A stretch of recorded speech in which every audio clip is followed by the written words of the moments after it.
Bueno, muy buenas tardes a todos los que están participando en la tercera sesión del curso Cómo nos llegó la Biblia, edición 2025. Gracias por su participación a todos los que están presentes en este momento. Les queremos explicar que estamos siguiendo un material que se basa en el libro cómo se formó la Biblia de Neil Lightfoot. Repito, el autor es Neil Lightfoot y hemos hecho un resumen y adaptación. La adaptación incluye un propósito para cada capítulo, el capítulo 4 y el capítulo 5, que son los que se van a abarcar el día de hoy en la tercera sesión, que es sincrónica. El capítulo 3 tiene el siguiente propósito de aprendizaje.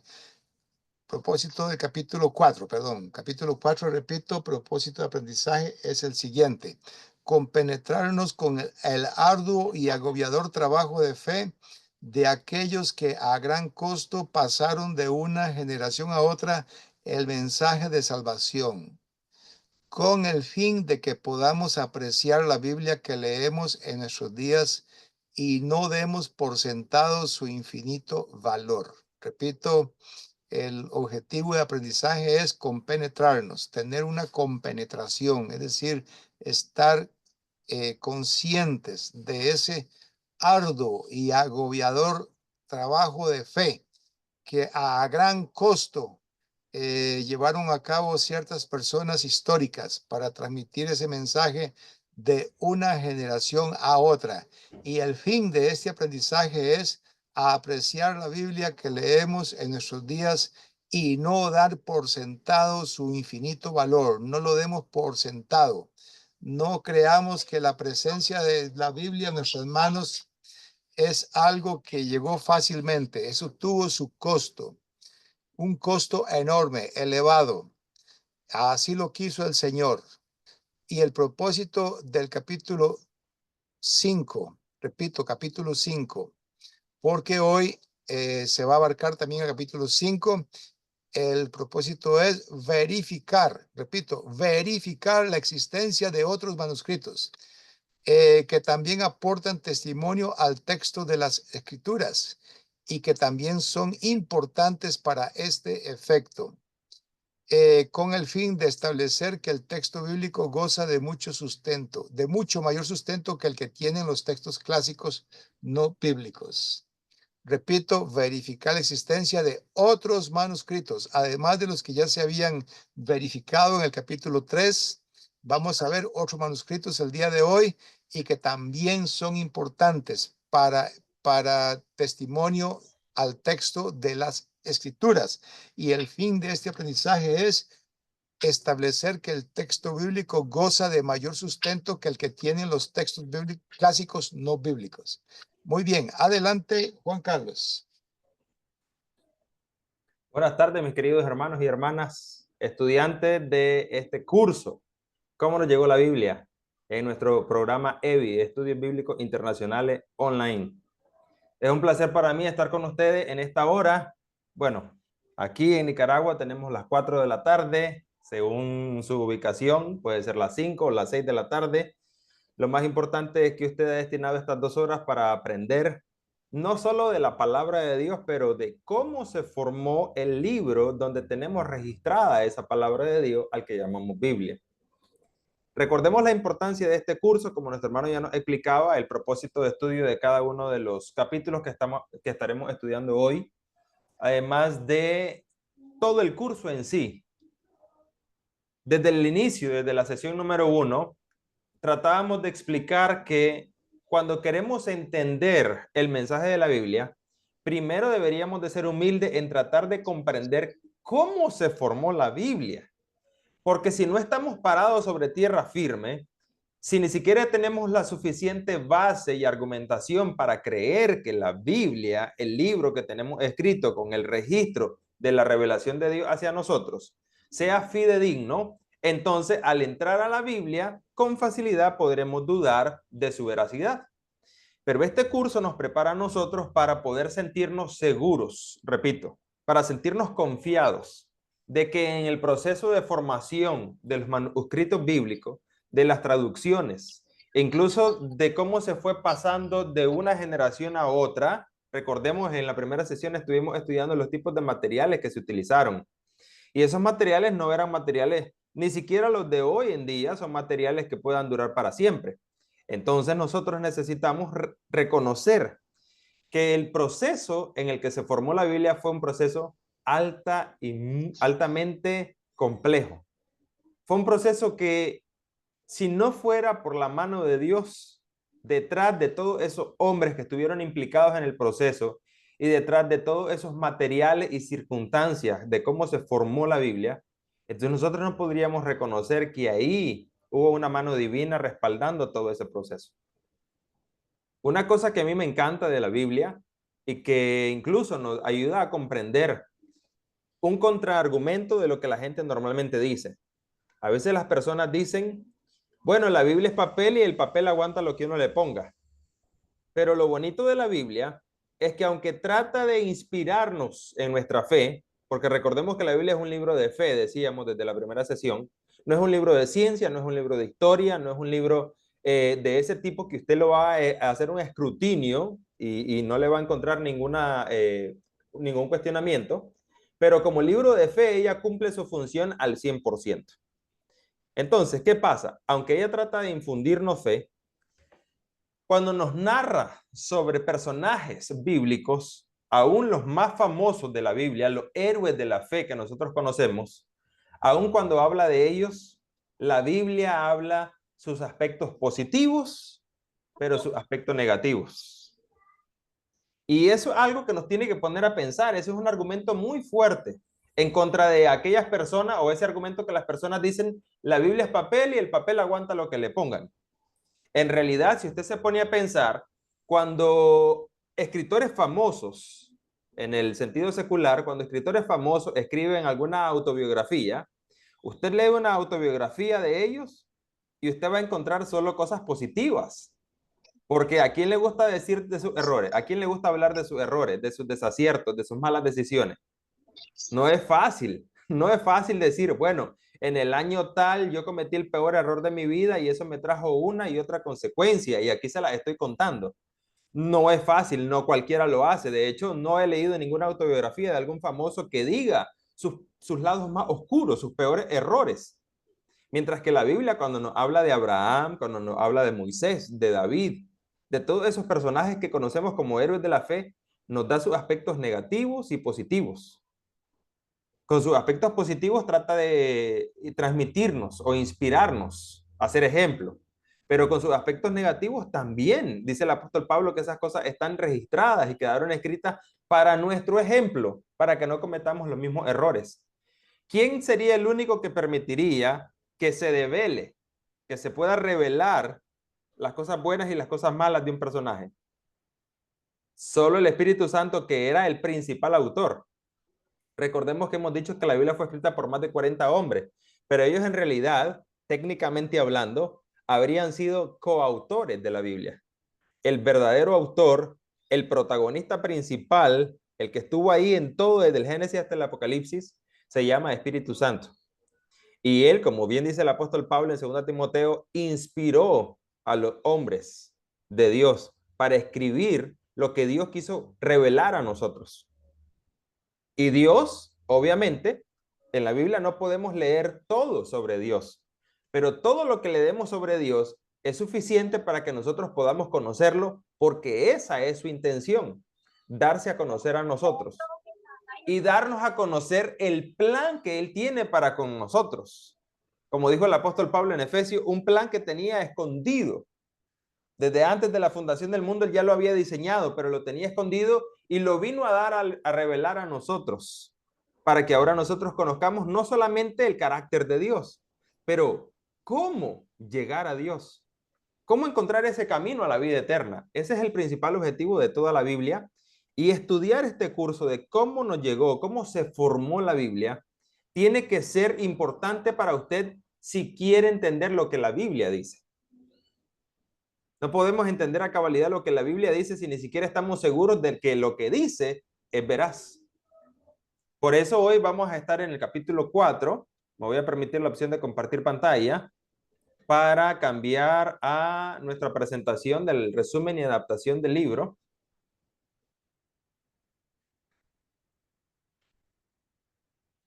Comprendamos cómo nos llegó la Biblia, es el título de este curso, y el capítulo 4 habla sobre el manuscrito sinaítico.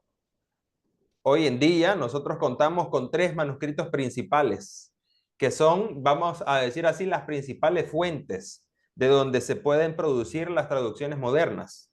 El manuscrito sinaítico es uno de esos 3.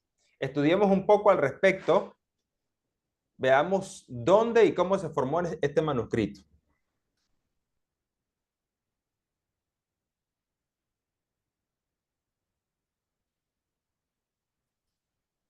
Introducción. Construido bajo un saliente del monte Sinaí por el emperador Justiniano alrededor del año 550 después de Jesucristo, el monasterio de Santa Catalina es uno de los más antiguos monasterios. Los monjes señalaban este lugar en particular como el sitio donde Dios habló a Moisés en la zarza ardiendo. Obviamente, recuerden la historia del Éxodo, que Dios le habló o tuvo un encuentro con Moisés en el monte Sinaí. Entonces, por eso los monjes y quienes construyeron este monasterio lo hicieron en ese monte. Este monasterio, conocido como Santa Catalina, es famosísimo. Es un lugar turístico, es un lugar muy famoso históricamente hablando en cuanto a este tema de la formación de la Biblia y de la historicidad de los manuscritos. En 1844, un erudito del Nuevo Testamento llamado Constantino Tischendorf vino en busca de los manuscritos que se encontraban guardados en el monasterio. Su misión era reconstruir, si era posible, el texto exacto, como salió de la pluma de los escritores sagrados. Esa era la tarea, el propósito que él se había, la misión que él se había propuesto. Según sus propias palabras lo describen. En 1841, Tischendorf había publicado su primera edición crítica del Nuevo Testamento griego. No obstante, hasta ese momento la información textual era a menudo defectuosa y en algunos casos no estaba disponible. Tischendorf se propuso visitar las bibliotecas centrales de Europa para copiar o comparar cuidadosamente todos los unciales. Con unciales nos referimos a los manuscritos en letras mayúsculas, porque de hecho los más antiguos son manuscritos que aparecen en letras mayúsculas hablando de textos del Nuevo Testamento. Textos griegos en letra mayúscula, eso significa unciales. Lo cual hizo a gran costo y debiendo incluso el traje que usaba. Descifró y publicó el celebrado manuscrito Efraimi, lo cual le generó los medios para extender sus viajes y sus estudios hacia el oriente, dando como resultado el libro Travels in the East, o sea, Viajes por el Oriente. Tenía su mirada, o sea, tenía un objetivo claro. Tenía su mirada puesta en los monasterios donde todavía había nichos sin examinar. Permítame, estaba dispuesto a morir en el intento. En el monasterio de Santa Catalina le dieron un apartamento con estudio. Estando ahí en el mes de mayo de 1844, encontró en medio de una gran sala una canasta grande llena de pergaminos viejos y el bibliotecario le dijo que anteriormente ya se habían echado 2 montones de papeles enmohecidos como estos en el fuego, o sea, ya se habían desperdiciado. Tischendorf encontró en aquella canasta una considerable cantidad de hojas de una copia del Antiguo Testamento en griego, una de las más antiguas que hubiera visto alguna vez. En ese descubrimiento tuvo mucho que ver la erudición de Tischendorf, quien posiblemente se lamentó de no haber llegado antes de que los escritos, aquellos que se quemaron, fueran quemados. Solo le permitieron apoderarse de 43 páginas que fácilmente hubieran ido a dar al fuego. O sea, él encontró un tesoro, pero para quienes estaban ahí no habían encontrado ese tesoro porque obviamente no tenían el conocimiento que él tenía. A veces no se trata solo de lo que usted encuentra, a veces se trata de que usted esté preparado para saber el valor de lo que encuentra. El exceso de entusiasmo mostrado por el erudito generó sospechas en cuanto al valor de los manuscritos y por esta razón no le permitieron tener el resto. Transcribió una página del texto de Isaías y Jeremías e instruyó a los monjes que guardaran muy celosamente todos los remanentes semejantes. Regresó a su natal Leipzig en Sajonia en 1845 y publicó en honor de Federico Agustino, su patrón y rey, un nuevo códice en el nombre de este. No dijo a nadie dónde había encontrado las 43 hojas, pero la hoja que había copiado del códice antes de dejar el Sinaí se convirtió en el aguijón para tratar de adquirir el resto de los manuscritos. Cuando volvió al monasterio en 1853, nadie le supo dar cuenta del precioso manuscrito que él había visto 9 años atrás. Un pequeño fragmento del pergamino que estaba siendo usado como separador de hoja en un libro le sirvió de pista. Este contenía unos cuantos versículos de Génesis 24, del capítulo 24 del Génesis, lo cual le demostraba que el códice original incluía el Nuevo Testamento completo. Pero esto le generó el gran temor de que tal vez otra persona se hubiera llevado el manuscrito del monasterio. Por lo tanto, hizo público que él había sido el descubridor no solo de los 43, sino de 86 hojas más también. En 1859, volvió bajo el patrocinio de Alejandro II, que era en ese entonces el zar de Rusia. Tenía la esperanza de que el inestimable manuscrito todavía se encontrara allí. Volvió a aquella desarreglada biblioteca y no encontró ni traza de lo que él buscaba. Teniendo ya casi 45 años, Tischendorf pensó que ya no volvería a tener oportunidad de volver al Sinaí. Cuando estaba listo para salir a El Cairo, el día 7 de febrero de 1859, dando un paseo con el mayordomo del convento, este se confió que había leído la Septuaginta. Le confió que había leído la Septuaginta y lo llevó a un rincón de su habitación donde tenía un volumen que incluía no solo partes del Antiguo Testamento, sino también la totalidad del Nuevo Testamento. ¿Se puede imaginar ustedes el gran tesoro, la gran emoción para él? Esta vez contuvo su entusiasmo, le pidió permiso al mayordomo para llevarlo a su dormitorio donde dio rienda suelta a su arrebato, pues tenía en sus manos el más precioso tesoro bíblico en existencia en ese tiempo. Era el más antiguo de todos los manuscritos que él había examinado en 20 años de estudio sobre este tema. Ya me imagino yo a Tischendorf como un niño con un juguete nuevo que ha esperado todo el año y cuando lo tiene no puede contener la emoción, pero él se tuvo que contener el entusiasmo para poder llevárselo en secreto y que no le pasara lo mismo de la primera vez. Ahora sí podía cumplir con su misión de reconstruir, si le era posible, el texto exacto como salió de la pluma de los escritores sagrados. Tenía ante sus ojos el más antiguo ejemplar del Nuevo Testamento completo. Cayó de rodillas, dio gracias a Dios por el hallazgo casi milagroso, definitivamente, porque cuando ya creía que había perdido toda esperanza, justamente en ese momento encontró el mayor tesoro. Esa noche copió la epístola de Bernabé, la cual había sido considerada parte del canon. Recordemos que eso lo estudiamos en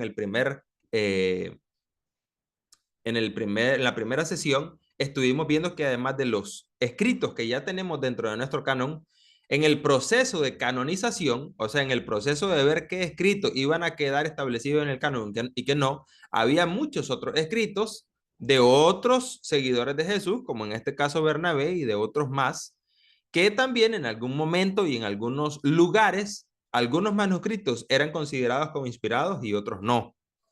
Poco a poco ese proceso de canonización fue complejo y poco a poco fue quedando establecido el canon que ahora conocemos, pero no fue así desde el inicio. Hubo una epístola de Bernabé, el compañero de misiones de Pablo, que también estaba considerada al inicio como canónica.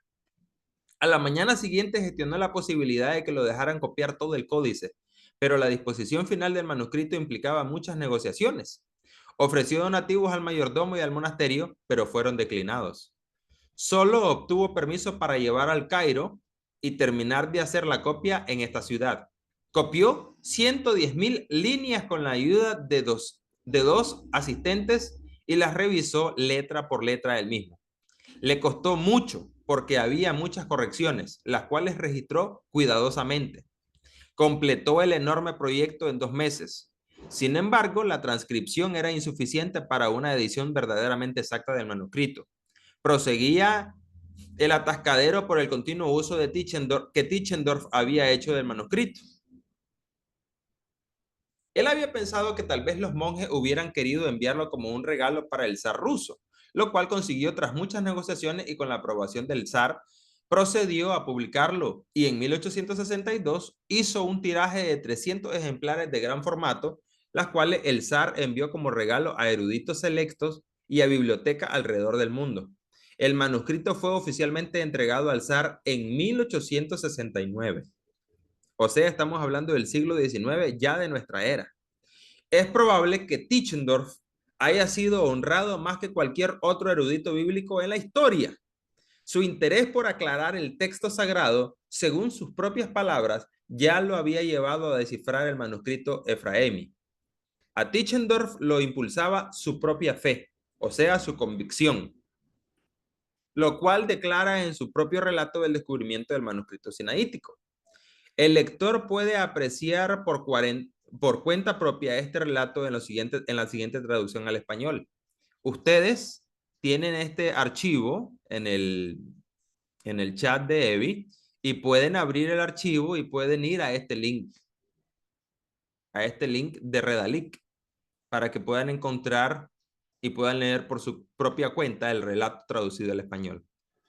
En el relato que nos lleva a este link, Tischendorf define la credibilidad de los evangelios porque esta era una idea que se estaba cuestionando mucho en su época. Recordemos que el siglo XIX era la era de la razón, donde estaba comenzando la era de la razón. Y había muchos, como Rudolf Bultmann, que cuestionaban la veracidad de los escritos. No es que Bultmann no creyera en Dios.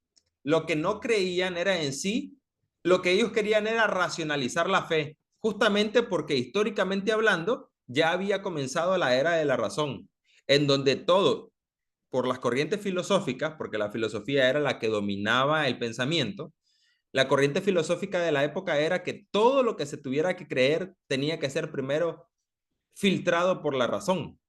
Entonces Bultmann había hecho un proceso que se conoce técnicamente como desmitologar la Biblia.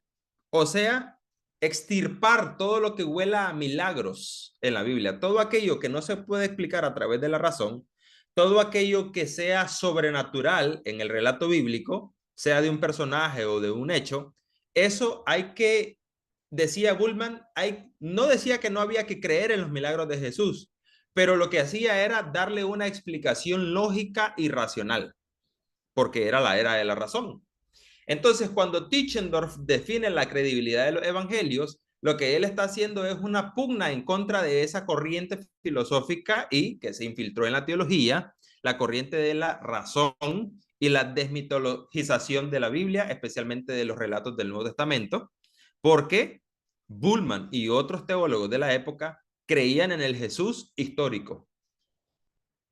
Pero en ese aspecto sobrenatural y de la deidad divina de Jesús, eso era un asunto ya que había que procesarlo y que había que encontrarle un sentido racional. El Códice Sinaítico en la actualidad se encuentra en la Biblioteca Británica en la ciudad de Londres. Está ahí porque en 1933 fue comprado a Rusia por el Museo Británico por la cantidad de $500,000. ¿Qué les parece? $500,000. De lo que originalmente debieron de haber sido unas 730 hojas. Originalmente eran 730 hojas, ya solo quedan 393. Las otras 245 del Antiguo Testamento y 148 del Nuevo Testamento. Perdón, 393 dividida entre 245 del Antiguo y 148 del Nuevo. Las hojas son cuadradas, de 37,5 centímetros de lado. El texto está escrito en 4 columnas por páginas. Como ustedes pueden ver en la imagen a la derecha, ese es el texto y así está escrito, en 4 columnas. Excepto en los libros poéticos donde está escrito solamente en 2 columnas. El Códice Sinaítico fue escrito a mediados del siglo IV. Si estamos hablando que originalmente el texto fue escrito desde el siglo IV y viene a ser descubierto y viene a ser formado por Tischendorf en el siglo XIX, quiere decir que pasaron 15 siglos desde que fue escrito originalmente hasta que fue ya formado como Tischendorf lo hizo y pues publicado. El manuscrito sinaítico es el manuscrito más antiguo del Nuevo Testamento que existe el día de hoy. Está al mismo nivel del Códice Vaticano en cuanto a antigüedad y calidad para servir de testimonio de que en efecto recogen el contenido de los escritos originales del siglo I. Como información muy importante se añade el hecho de que en 1975 se encontraron en el monasterio de Santa Catalina más de una docena de hojas que faltaban del Antiguo Testamento, las cuales, según la información más reciente, siguen bajo el resguardo del abad del monasterio, o sea, el padre del monasterio. Quiero que ustedes noten en la imagen el texto, el códice como está el día de hoy exhibido en el museo. El Museo de la Biblioteca Británica. Ahora, aquí tenemos al zar de Rusia, pero aquí tenemos una imagen. Miren esos pergaminos que viejos. Se enmohecían. Obviamente se maltrataban. Este señor, Constantino Tischendorf,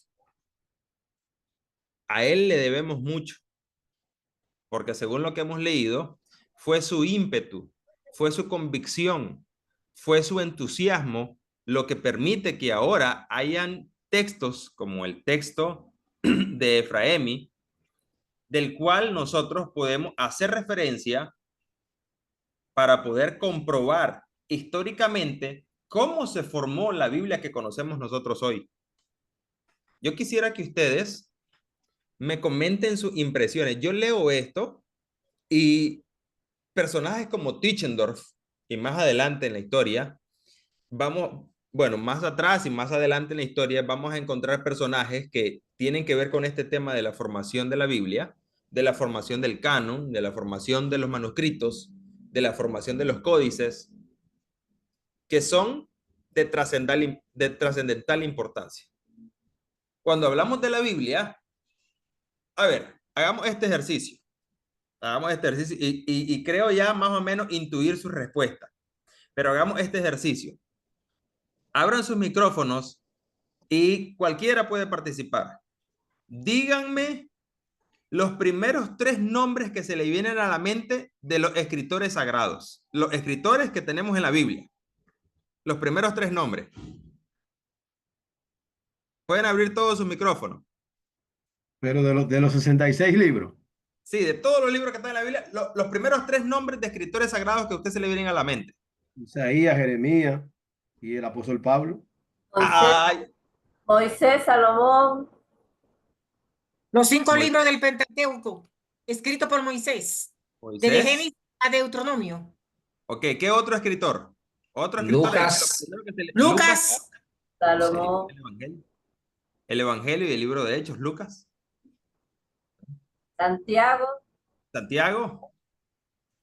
Pero, a ver, sin temor a equivocarme, ¿sí o no que cuando pensamos en los escritores de la Biblia, los escritores sagrados, sea del Antiguo o del Nuevo Testamento, uno de los primeros que más saltan en nuestra mente es el apóstol Pablo? Obviamente, escribió el 70% del Nuevo Testamento. Esa cantidad de escritos del apóstol Pablo en el Nuevo Testamento, no, y la influencia de su doctrina, la influencia de sus escritos y de su, vamos a decirlo así, muchas de las doctrinas de nosotros como iglesia devienen de la comprensión de la teología paulina y la articulación que nosotros hacemos de la teología paulina. Cuando hablamos de cristología, estudiamos el Evangelio de Juan y estudiamos las cartas de Juan, pero también estudiamos al apóstol Pablo. Cuando hablamos de iglesia, ¿quién como el apóstol Pablo para hablarnos de esa teología? Eclesiología, técnicamente hablando. Entonces, cuando nosotros pensamos en nuestra mente, y si yo esta pregunta era para ver ese ejercicio, los primeros nombres de los escritores bíblicos que se le saltan a la mente, el apóstol Pablo está ahí, el hermano Eliezer lo mencionó. ¿Por qué el apóstol Pablo está ahí? Bueno, ya decíamos, porque no solamente la cantidad de lo que él escribió, sino el impacto de su escrito en nuestra formación doctrinal como iglesia. Porque si fuera solo por la cantidad, pues también Salomón escribió una gran cantidad. David escribió una gran cantidad de los salmos. Pero el apóstol Pablo es un personaje que salta rápidamente en nuestras mentes porque escribió mucho y de lo que escribió casi todo es una influencia en nuestro cuerpo doctrinal como iglesia. Por eso el apóstol Pablo salta ahí. Es muy importante. Hermano Eliezer. Iba a decir ese trabajo hermoso de evangelístico que hizo el apóstol Pablo, cómo ha sido tan trascendental y cómo hasta ahora, después de nuestro Dios, le agradecemos al apóstol Pablo ese trabajo evangelístico maravilloso y cómo cuando uno lee esas cartas que le envía, esas cartas pastorales, cómo sirven de motivación a uno que está en este trabajo, de seguir trabajando y hacerlo con amor y con esa pasión y con ese amor que el apóstol Pablo escribía y lo llevaba a la práctica, hermano. Que es muy importante. Una cosa tú es escribir y otra cosa es tú llevarlo a la práctica. Hay muchas personas que se inspiran, escriben. Sin embargo, cuando tú analizas, parte de esas cosas no llevan a la práctica. Pablo conjugó ambas cosas. Escribía, pero también lo llevaba a la práctica. Claro. Claro, gracias. Entonces, así este ejercicio, porque yo quiero que pensemos que así como el apóstol Pablo tiene un valor casi incalculable para nosotros, o sea, es un valor, vaya, apreciamos a todos los escritores del Nuevo Testamento y del Antiguo, ¿sí o no? Pero como explicaba el hermano ahorita, en el Nuevo Testamento no hay quien haya sufrido más por el Evangelio que el apóstol Pablo.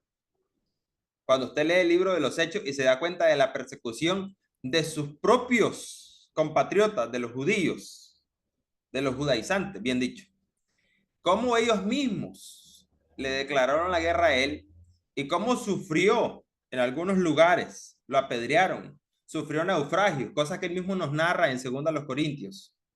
Todo eso que sufrió le da mayor valor al sacrificio que hizo. Y como nosotros tenemos registros de eso que sufrió, entonces por eso nosotros decimos, wow, la obra evangelística, pero y la obra literaria de producción del apóstol Pablo es incalculable para nosotros. Entonces, eso es lo que quiero comparar ahora. Así como el apóstol Pablo tiene un valor incalculable en el proceso de escritura de la Biblia, específicamente el Nuevo Testamento, así Tischendorf, ya hablando muchos siglos posteriores, Tischendorf tiene un valor incalculable para nosotros. Después del artículo que acabamos de leer, después de ese simple capítulo 4 que nos describe la formación del Códice Sinaítico, nosotros tenemos que valorar, así como valoramos al apóstol Pablo, valorar a hombres como Tischendorf, que se dieron a la tarea, que se empecinaron, que se pusieron una meta y querían lograrla. Ahora, estoy hablando desde la perspectiva humana, desde la disposición, la voluntad, el ímpetu, el entusiasmo, vamos a decir incluso la terquedad en algunas ocasiones, porque supongo que a veces les costaba mucho, pero se mantuvieron tercos en su posición de querer cumplir el objetivo. Eso nos tiene que decir mucho a nosotros de la obra de estos hombres. Pero ahora hablemos desde la perspectiva divina. Miren que cuando estaba en la segunda ocasión y que él creía que ya iba a ser la última, o que de hecho era la última ocasión que estaba en el monasterio, lo que leíamos nos contaba que él pensaba que, bueno, ya se había, como quien dice, ya había perdido la esperanza. Bueno, aquí ya no pude conseguir más, me voy a ir al Cairo, ya no voy a poder regresar acá. Él estaba de alguna forma desanimado en que ya no era cuestión de él, sino que ya no podía encontrar más. Quién sabe qué lo hicieron, espero que por ahí esté, pero... Y de pronto resulta que el Señor que estaba allí le comenta que había leído el texto del texto griego del Antiguo Testamento y del Antiguo Testamento y que había leído todo el Nuevo Testamento. Y se los presta, se los muestra. Ahora, ¿no le ha pasado algo así a usted en su vida? De pronto usted ya perdió la esperanza para resolver algo. Y casi que caído del cielo, Dios le manda, Dios provee la circunstancia. Estoy seguro que en alguna circunstancia de su vida, en algún momento de la obra que usted ha hecho para el Señor, algo le ha pasado así. Cuando ya usted había perdido la esperanza, por mucho ímpetu, por mucho entusiasmo que usted tenga, cuando, bueno, usted dice, bueno, ya no depende de mi actitud, sino que depende de la circunstancia, justo cuando parece el final del camino, es que Dios apenas está abriendo la puerta. Y a Tischendorf le pasó así. Y entonces cuando ya había perdido la esperanza, encuentra su mayor tesoro. Encuentra lo más valioso que él había tenido en sus manos jamás. Entonces, quiero pensar en esta obra de Tischendorf desde la perspectiva humana, de todo el sacrificio que a él le costó, todo el esfuerzo que él hizo, pero también desde la perspectiva divina. Mejor dicho, desde la provisión de Dios generando la circunstancia para que el objetivo que este hombre tenía se pudiera cumplir. ¿Me doy a entender, hermanos? En otras palabras, tenemos el deseo, la voluntad, el ímpetu, el entusiasmo de Tischendorf por lograr algo. Pero cuando las circunstancias parecen no favorecerle, Dios entra en escena proveyendo esa circunstancia y una cosa sumada a la otra da como resultado la gran obra que nosotros tenemos ahora en la Biblioteca Británica del Museo Británico allá en Londres. Bueno, yo no sé, Dios, ya le doy la palabra, Dios nos permitiera alguna vez a nosotros ser testigos oculares de esa obra de Tischendorf, poder visitar esa biblioteca y poder ver ahí, no solo por fotos aquí, sino poder ver de primera mano nosotros ese escrito, ese texto, cómo está ahí. Bueno, obviamente está en una vitrina que tiene que ser muy bien cuidado del clima, de que nadie lo toque y todo eso, y poder contemplar eso. Pero aunque no tuviéramos la oportunidad en esta vida de contemplar esa obra, ya sabemos, tenemos conocimiento sobre esa obra. Y cómo esa obra es una parte esencial, fundamental, imprescindible en lo que se llama el proceso de formación de la Biblia, tal y como la conocemos hoy. Así que nosotros, como lectores contemporáneos de la Biblia, tenemos que apreciar no solo la obra del apóstol Pablo, por ejemplo, sino la obra de hombres como Tischendorf, con los cuales, mejor dicho, sin los cuales este proceso hubiera sido todavía más complejo. Siquiera Dios, solo Dios sabrá si ya se hubiera completado, si ya se hubiera terminado. Sé que cuando Dios quiere hacer algo, incluso puede usar a las piedras para lograrlo, pero me gusta pensar en el valor que Él mismo, que Dios mismo le da a las personas al utilizarlas en sus propósitos. Y cada uno de nosotros, con el simple hecho de estar estudiando este curso, somos como Tischendorf, como el apóstol Pablo, que podríamos ser utilizados en algún momento como un pequeño engranaje para cumplir parte de toda la obra y la misión que Dios tiene con el mundo de salvar a las personas.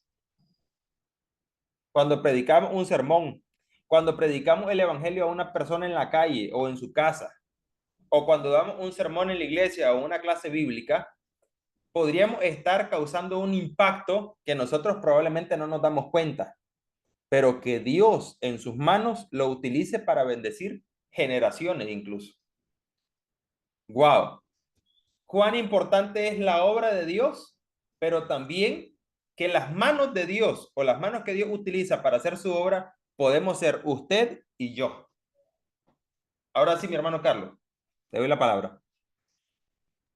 Sí, hermano, en realidad yo creo que deberíamos dedicarle, si pudiéramos más tiempo, cada uno en individual, a estudiar acerca de Constantino Tischendorf, que él fue un erudito alemán del siglo XIX. Recordemos que fue en el año 1844 cuando él posó sus ojos por primera vez en uno de los grandes unciales.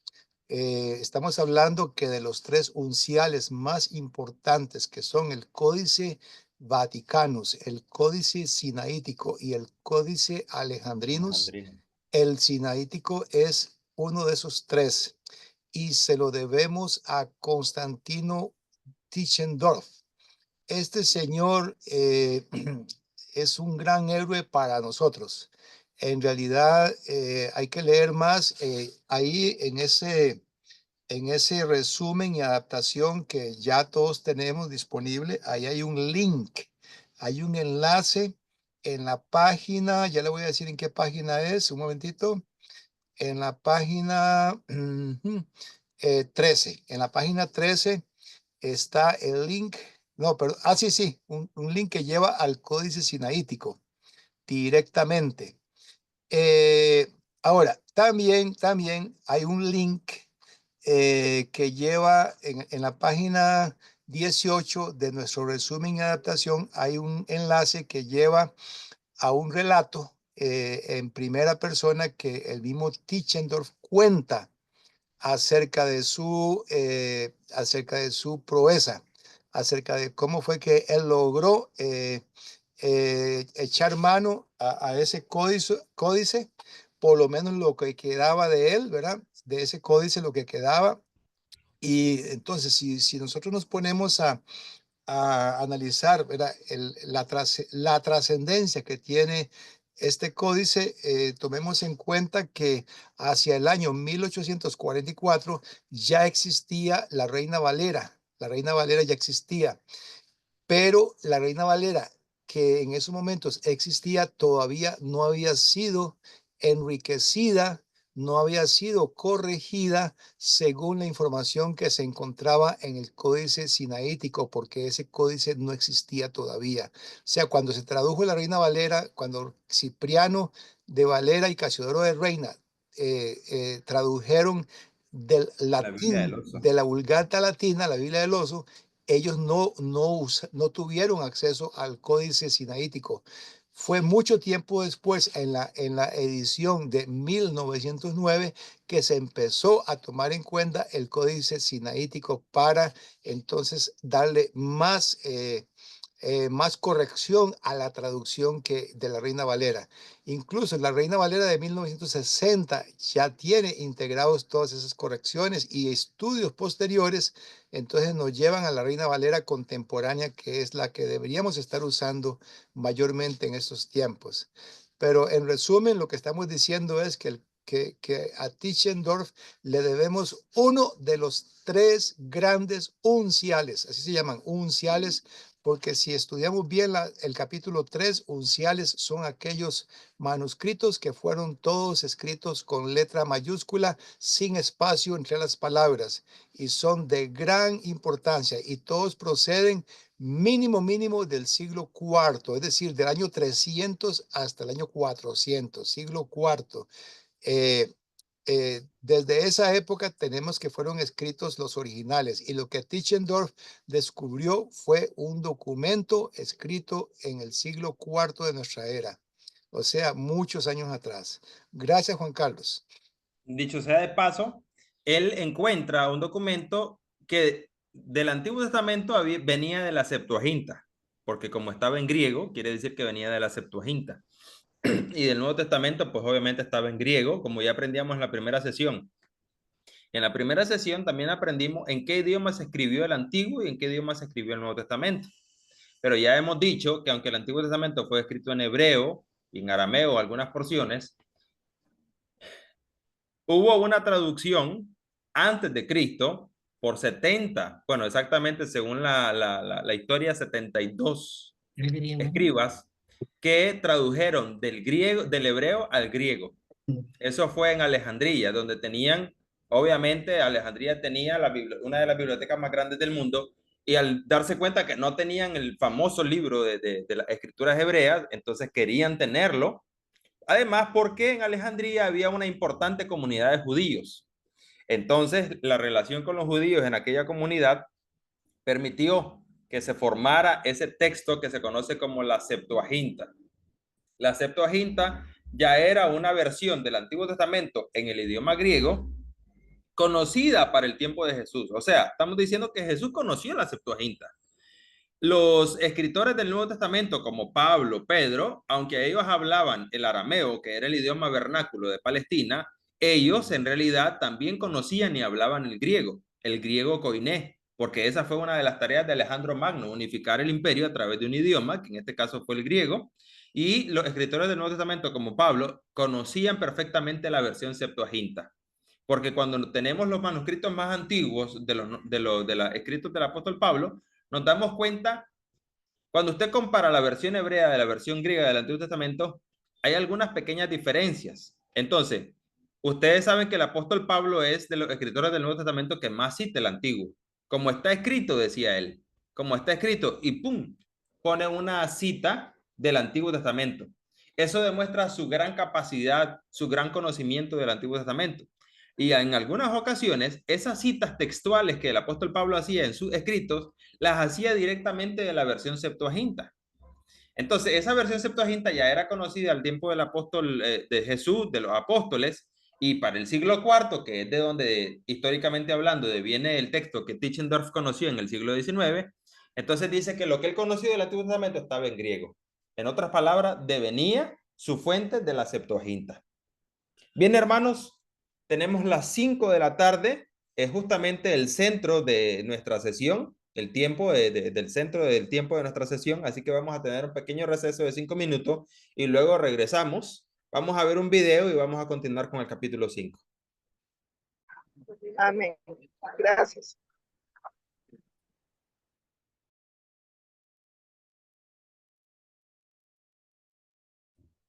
1, 2, 1, 2. Todo bien, todo bien. Adelante, Juan Carlos. Un favor quería pedir. Es que ahora en WhatsApp, depende de la configuración con quien uno lo tenga, pero con mucha facilidad hay personas a las que se le borra el historial de los chats y los archivos. Entonces sugiero, ¿verdad? Y solicito si se puede reenviar el archivo de el resumen y la adaptación. ¿Cómo no? Inmediatamente. De pronto alguien lo recibió, pero no lo logró descargar y luego ya después cuando lo quiso descargar no, ya tenía borrado el archivo. Trabajando en ello ahorita mismo. Bueno, entonces vamos a retomar nuestra sesión ahora con el capítulo 5 de el resumen y la adaptación de este libro, cómo nos llegó la Biblia o cómo se formó. En este capítulo 5, una de las cosas que vamos a mencionar es el Códice de Beza. Entonces, en relación a ello, vamos a ver un pequeño video que habla sobre la historia de este códice y sobre un personaje muy interesante relacionado con este códice. Voy a permitirme la opción de compartir pantalla. Voy a compartir el video, que es un video que lo vamos a ver en línea del canal de YouTube. Y me avisan, por favor, me confirman si ven y escuchan bien el video.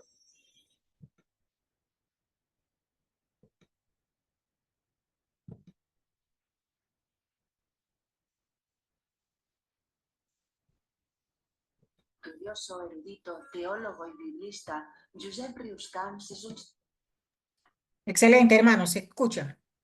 sacerdote que vive retirado en una insólita ermita en San Pedro de Estudioso, erudito, teólogo y biblista, Josep Rius-Camps es un sacerdote que vive retirado en una insólita ermita en San Pedro de Reixac, desde donde divisa una amplia panorámica de una zona industrializada de las afueras de Barcelona, en Montcada y Reixac. Ahí se dedica al cultivo de su jardín en las primeras horas de la mañana. Después se retira a su despacho para proseguir con sus investigaciones. Una de las más recientes e importantes es la traducción de la obra de Lucas a partir de un manuscrito que había quedado relegado, el llamado Códice Beza. Según este estudioso, el texto que reproduce el Códice Beza en griego es más antiguo, de finales del siglo IV y por tanto más fiel a los hechos que los textos en que se basan los evangelios que conocemos. Se percibe un texto más arcaico,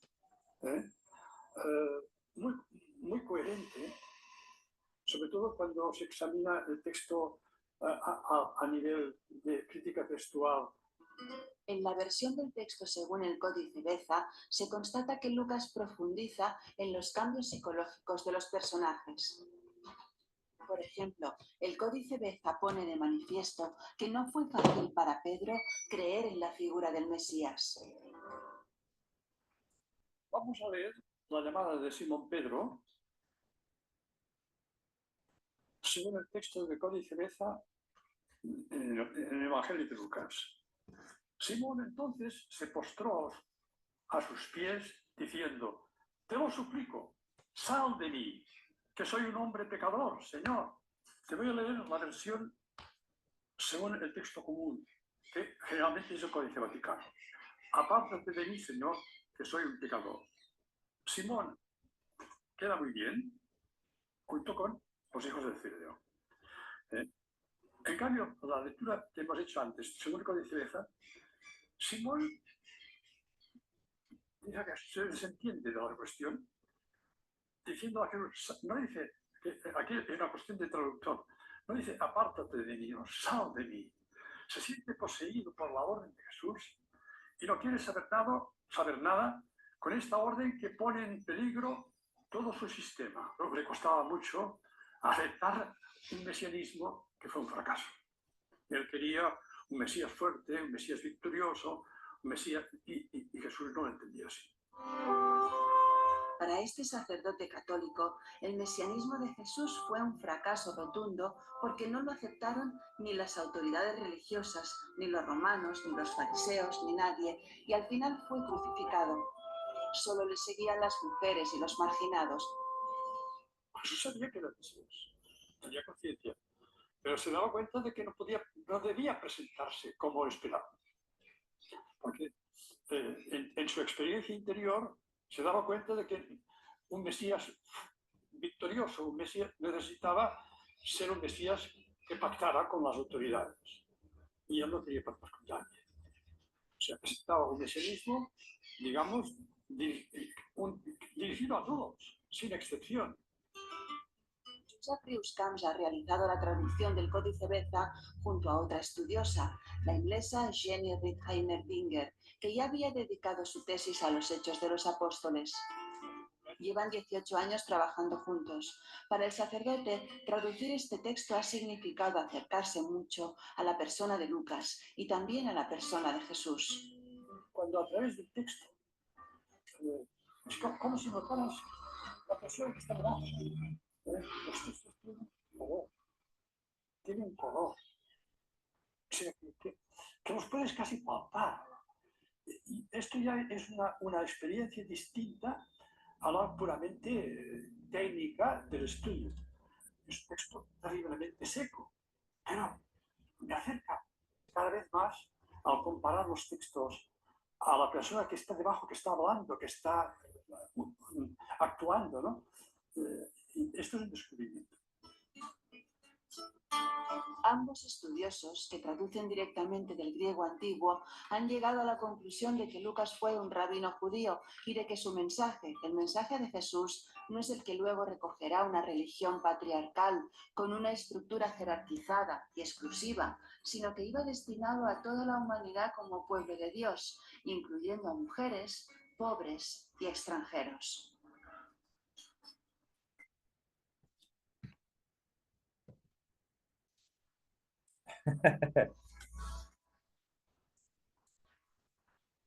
Resulta interesante.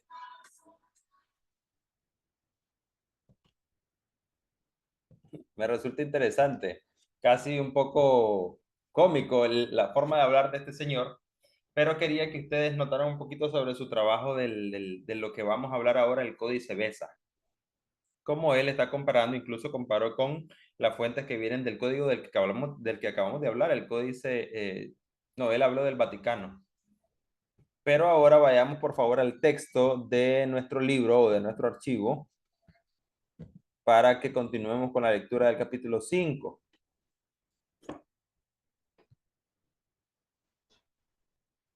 Comprendamos cómo nos llegó la Biblia. El capítulo 5 habla sobre otros manuscritos del Nuevo Testamento. Ya lo leí el hermano, pero lo voy a volver a leer. verificar, el propósito de este capítulo es verificar la existencia de otros manuscritos que también aportan testimonio al texto de las escrituras que también son importantes para este efecto, con el fin de establecer que el texto bíblico goza de mucho mayor sustento que el que tienen los textos clásicos no bíblicos. ¿Qué quiere decir eso? Por ejemplo, si usted estudia en la universidad filosofía, vamos a decir este ejemplo así, si usted estudia filosofía, entonces usted es probable que tenga contacto literario con las obras de Platón y de los filósofos griegos clásicos de la antigua Grecia. Pero resulta una cosa. Mira qué interesante, y creo que esta espina se la estoy sembrando desde la primera sesión. Cuando estudiamos las obras de los escritores clásicos de la antigua Grecia, nadie, ningún filósofo cuestiona esas obras. Ninguno cuestiona, bueno, este libro, como el libro de la República de Platón, nadie dice, bueno, este libro no lo escribió Platón y lo que dice no tiene nada de veraz. Todos los filósofos que estudian esa obra, ese libro, que ya no encontramos con el texto original porque obviamente data de siglos antes de Cristo, no hay un texto 100% original históricamente hablando, o sea, que sea el mismo que escribió el mismo Platón. Nadie cuestiona la historicidad y el valor de ese libro porque deducen simplemente que se ha conservado y que se ha transmitido de generación en generación. Pero cuando hablamos de la Biblia, a los científicos, a los agnósticos y a los que rehúsan creer en Dios, les encanta cuestionar el texto sagrado del cual nosotros hablamos y defendemos como libro de fe. Les encanta criticar, por ejemplo, la paternidad mosaica del Pentateuco. Les encanta criticar la historicidad de los evangelios. Les encanta criticar que cómo es posible que estos libros de la Biblia, que fueron estos textos que fueron escritos hace muchos siglos, cómo es posible que todavía los podemos tener preservados hasta el día de hoy. Yo me pregunto, ¿cómo es posible que no le hacen ese escrutinio a las obras literarias de los filósofos de la antigua Grecia, pero sí se lo hacen a la Biblia? ¿Por qué lo hacen en un sentido y no en otro? Obviamente porque la Biblia, al ser el libro más famoso, también es el libro más criticado. Y es justamente criticado por ser el más famoso. Por mucha, es abismal la diferencia entre la cantidad de copias y de ventas que ha tenido el libro llamado Biblia en comparación con el segundo libro más vendido de la historia. O sea, la Biblia no solamente es el primer libro más vendido en la historia y más copiado y más traducido, sino que la diferencia entre ella, que está en primer lugar, con el libro que está en segundo lugar, es abismal la diferencia. No son unas docenas ni unos cientos de copias o de cantidad de ventas, sino que es cientos de miles. Pero ahora hablemos del hecho que ese texto que escribió Moisés o que escribió Esdras o que escribieron Salomón, David y ya más cercanamente los apóstoles o los escritores del Nuevo Testamento, hablando de los escritores del Nuevo Testamento, esos pergaminos o esos papiros que ellos escribieron en ningún lugar del planeta existen. Literalmente el pergamino en donde el apóstol Pablo puso su puño y letra no existe porque, como ya explicábamos desde la primera sesión, ese material, aunque era un poco más duradero que los anteriores, también obviamente por las condiciones climáticas y porque según la capacidad de albergarlos, de cuidarlos, pues se iban a deteriorar en algún punto y no iban a lograr sobrevivir 20 siglos. Entonces, no tenemos el texto que originalmente escribiere Moisés o Esdras o Salomón o David o Lucas o Pablo o Pedro o Santiago, ni Juan. Pero lo que tenemos son manuscritos, textos que son tan antiguos y muy cercanos a los textos originales. Estamos diciendo, por ejemplo, que si el Nuevo Testamento originalmente se escribió en un término de unas cuantas décadas dentro del primer siglo, y los manuscritos, copias de esos textos originales que tenemos, los más antiguos datan del siglo III y IV, allá en el año 300 y algo. Estamos diciendo que la cercanía de los textos que sí tenemos es mucha con los textos originales. Y entre más manuscritos tenemos, mayor es la confiabilidad. Porque esto es, digámoslo así, supongamos que ocurre un accidente de tránsito. Voy a dejar de compartir pantalla un poquito para que nos veamos. Supongamos que ocurre un accidente de tránsito. Imaginemos que yo voy manejando mi vehículo y de pronto ocurre un accidente. Sea que otro conductor me accidenta a mí, me choca a mí o que yo choco a alguien. En ese momento, cuando ocurre el accidente, resulta que, bueno, las partes involucradas por ley deberían de detenerse ahí donde quedaron justamente a la hora de la colisión y comenzar el proceso de solicitar la inspección de un agente de tránsito, un agente de policía de tránsito, para que pueda llegar y levantar lo que se conoce como el croquis del accidente. Porque es solamente un agente de policía de tránsito quien puede dictaminar quién es el culpable. Cuando usted choca, si alguna vez le ha pasado, cuando usted choca con alguien o lo chocan, uno siempre quiere ser el inocente y quiere que la otra parte sea la culpable. Porque ya sabemos que el culpable paga los daños.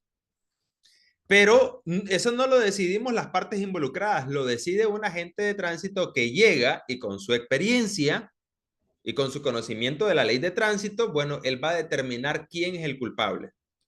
Pero a veces el escenario del accidente puede ser tan complejo y puede que las circunstancias en la vía no sean las más favorables, que a la gente de tránsito le cueste determinar quién es el culpable, por mucha experiencia y por mucho conocimiento de la ley que él tenga. Entonces, más recientemente, algo que ha ayudado mucho para dictaminar la responsabilidad de quién fue el culpable son lo que se conocen como las cámaras de vigilancia que hay en los semáforos. En los semáforos, en las luces de tránsito que hay en la vía, en la carretera. Entonces, a veces el policía lo primero que llega a ver es, bueno, si hay una cámara, ni siquiera tiene que estar recreando la escena porque solo pide el video y viendo el video se puede notar.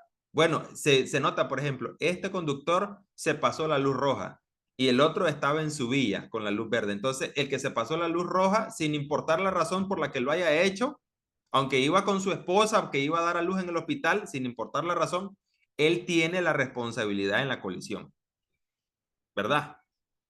Pero antes que existieran las cámaras de vigilancia en los semáforos de la carretera, antes era muy común que el policía de tránsito considerase el testimonio de los testigos oculares del accidente.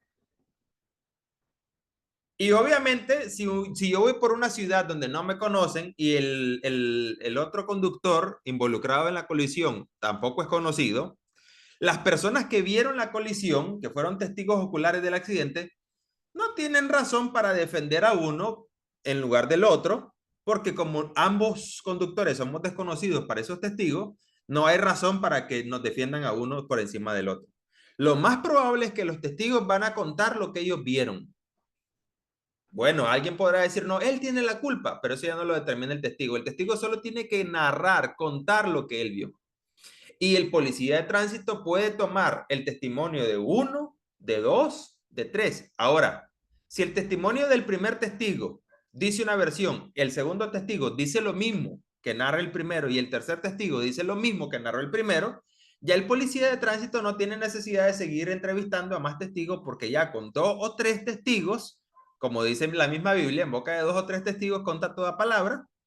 Entonces ahí es más que suficiente. Dice, bueno, obviamente a estos conductores no los conoce nadie aquí, así que lo que la gente está diciendo es muy cierto, puede ser muy cierto, y él puede valerse del testimonio de esos testigos. Bueno, según la ley de tránsito de mi país, se puede valer. No sé cómo será en sus países. Entonces, ¿qué es lo que les quiero decir? Cuando hablamos de manuscritos del texto del Nuevo Testamento, nos referimos a todas esas copias antiguas que tenemos, que las más antiguas datan del siglo IV. No tenemos ninguna que date del siglo I, no tenemos. Pero tenemos las más antiguas que datan del siglo IV, tenemos algunas que datan del siglo V, del siglo VI y así sucesivamente.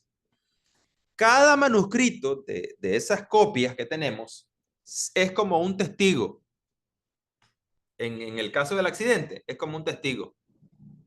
¿Y sabe qué es lo más bonito de esto? Que un manuscrito que fue escrito por allá, otro manuscrito que fue escrito por allá y otro que fue escrito por allá en un tiempo distinto, con fuentes distintas, cuando se convergen en un mismo estudio, nos venimos a dar cuenta que coinciden en un gran porcentaje. Que el testimonio de estos manuscritos, aunque no tengan una misma fuente y que no daten de la misma fecha, se coinciden en un gran porcentaje. Porque obviamente no fue que los manuscritos los inventó fulanito tal o fulanito X o Y, sino que ellos tenían una fuente. Y si nos vamos más atrás y más atrás, era una misma fuente, una sola fuente. Por ejemplo, el apóstol Pablo escribió primero a los Corintios. Juan Marcos escribió el Evangelio de Marcos. Fue un solo evangelio, pero luego ese evangelio fue circulando, las iglesias tuvieron necesidad de tener una copia y otra, y entonces se fueron haciendo copias y se fue ramificando esa fuente, como un río, que un río comienza de una sola vertiente, pero luego se va ramificando, y cuando usted ve el río allá, muchos kilómetros después de la fuente, usted encuentra ríos pequeños que devinieron de ese gran río. Así, los textos originales que escribió Juan, Mateo, Pablo, Pedro, son esa fuente del río, y los manuscritos que nosotros tenemos son todas esas vertientes que devienen de esa fuente, de ese río. Pero cada uno de ellos nos dan testimonio y certifican y convienen y vuelven veraz el escrito original al que nosotros apelamos. Si me doy a entender. El hermano Carlos nos acaba de regalar en el chat de la sala de Zoom el dato. Contamos con 5.800 manuscritos solo del Nuevo Testamento. La mayoría de ellos devienen del siglo IV, V y VI. Son los más antiguos que tenemos. Ninguna obra de ningún filósofo de la antigua Grecia tiene tanta cantidad de copias de manuscritos. Pero los filósofos en la universidad estudian las obras de Platón, y aunque no tienen el manuscrito original que escribiera Platón o su amanuense, no dudan de que ese escrito que estudian sea auténtico. Pero extrañamente, cuando se van a la Biblia, sí dudan. ¿Por qué será? Bueno, obviamente porque es un proceso en el que la obra de Satanás está detrás. Dios está detrás del proceso para que la Biblia se preserve y que pueda continuar hasta los postreros tiempos. Porque recordemos, sí, Jesucristo enseñó que ni una tilde ni una jota de su palabra iba a pasar antes que los cielos y la tierra pasaran. Y esa palabra de Dios, que no va a pasar, también fue registrada de manera escrita en el Antiguo y en el Nuevo Testamento. Así que a Dios le interesa y Dios está presto a permitir que, sin importar lo que ocurra, su palabra que ya está escrita, que fue revelada y ya está escrita, se preserve a través de los siglos. Dios está detrás de todo ese proceso. Dios estaba con Tischendorf. Dios estaba con los escritores del Nuevo Testamento como estaba con Tischendorf, para que ahora nosotros contemos con esos grandes testimonios, con esos grandes manuscritos, con esos grandes unciales y códices. Pero también Satanás está detrás de un movimiento, de una empresa que busca desprestigiar a la Biblia, porque si logramos sacar a la Biblia de la escena humana, del escenario humano, entonces ¿dónde quedaría la revelación de Dios? Piensa Satanás. Poco a poco se olvidaría la palabra de Dios y pasaría como en el tiempo de los jueces, que dice que escaseaba la palabra de Dios. Y por eso cada uno hacía lo que bien le parecía. Uno de los principales objetivos de Satanás y una de sus principales estrategias para alejarnos de Dios no es alejarnos a nosotros de Dios, es alejar la palabra de Dios de nosotros. Porque si él logra alejar la palabra de Dios de nosotros, y en mucho ha tenido éxito, porque con las redes sociales, con el internet, con el afán de este siglo, con el afán por las riquezas, entonces Satanás nos envuelve con una facilidad que nosotros nos desvinculamos de la palabra de Dios. Nos dejamos de relacionar con la Biblia, que es la palabra escrita que tenemos de Dios, y entonces perdemos ese contacto que tenemos. Me encantó la parte en el video cuando el Señor decía, es que ese señor ha tenido un contacto tan cercano y profundo con ese texto que él decía, los manuscritos tienen olor, tienen color, casi como si tuvieran un sabor, dice él. Entonces, es como el salmista dijo, ¿no? Dijo el salmista que la palabra de Dios era como la miel que destina del panal. O sea, para el salmista, la palabra de Dios, que era la ley escrita, era para él, tenía sabor, como para este señor en el video. Dice, los textos tienen olor, tienen color, tienen casi como si tienen sabor. Es por su cercanía. Y bueno, no sé si en mis últimos días yo terminaría como este señor del video, pero sí me encantaría cada vez más tener un mayor contacto con la palabra de Dios. Tener un mayor contacto porque mi conocimiento de Dios va a determinar mi relación con Él. Y recordemos que nosotros terminamos siendo el producto de nuestros pensamientos. Y nuestro pensamiento va a estar influenciado por lo que nosotros leemos o lo que nosotros escuchamos. Entre más contactos tengamos con la Biblia, yo no lo digo de manera religiosa. Yo no lo digo, léase un capítulo de la Biblia por día, no. Pero sí lo invito a que tenga un mayor contacto con la palabra de Dios, porque entre más contacto, entre más somos expuestos a la palabra de Dios, tiene un efecto, en primer lugar, tiene un efecto en nosotros en que nos va